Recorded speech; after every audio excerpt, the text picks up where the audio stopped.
And number two, I would also encourage your government to be more of a participant in that region. There are things that are making a difference: maternal and child health, reproductive health, issues regarding just the access to food for women and children. Those things they're getting better, but there's a long way to go. The infrastructure is really not good to get down there, so access to food, access to health care is very difficult. As you know, issues like climate change are huge in the effect that it has on this particular region. And once again, we see problems like climate change and the effect that it has, and of course other issues that occur. Those who are the most vulnerable are women and children. Number one, water. Access to good, clean water for not just personal use and for family use, but for agriculture. It's as you know, a very rugged region of Madagascar, and water is very, very, very difficult to get. And even when it's trucked in, there's not enough of it. So water would be number one, in my opinion. Number two, again, are the roads. It's very hard to get a large shipment of food in when the trucks can't get down the roads.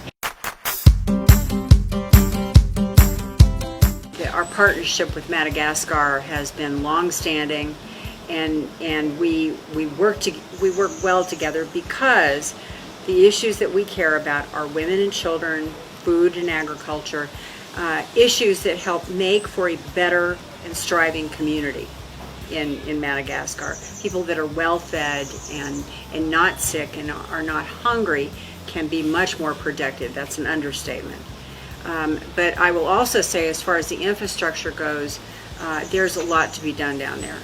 I did not see any of the infrastructure projects, but I was on your roads, and I was on, within the communities where it was difficult. There was, lack of facilities, lack of things. So I think there's more to be done in the infrastructure, a lot more to be done. As I said before, the United States has had a very long relationship with Madagascar, and we hope to have an even longer one. Yes, we do need solutions, but we need both parties in this. So I would encourage the Madagascar government to be more robust in their pursuit of infrastructure down there.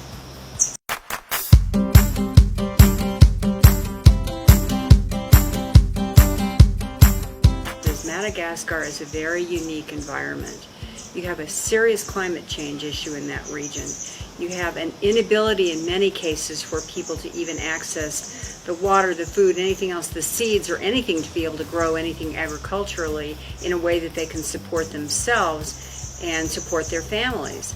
So I would suggest, number one, that I wouldn't call it dependence right now. I would call it a lifeline out of there. And number two, I would also encourage your government to be more of a participant in that region. I understand the frustration. I understand how people can certainly say something like that, but I also know this has got to be an equal partnership. We observed yesterday through FAO, Food and Agriculture Organization, a project it's a new way, but it's also a new way of planting. It's climate smart agriculture, and what that means is that you can plant various species of foodstuffs within the ground, and then plant in between them things that would provide fertilizer, provide a different ability to maintain the soil, etc. It's a brilliant way to farm a small piece of land. It really is. And so if we can teach people how to do just that within their own patch of land or within their own place that they are, that will go a long way for people to not only be able to maintain a healthy life, but maintain a long-term healthy life within their communities.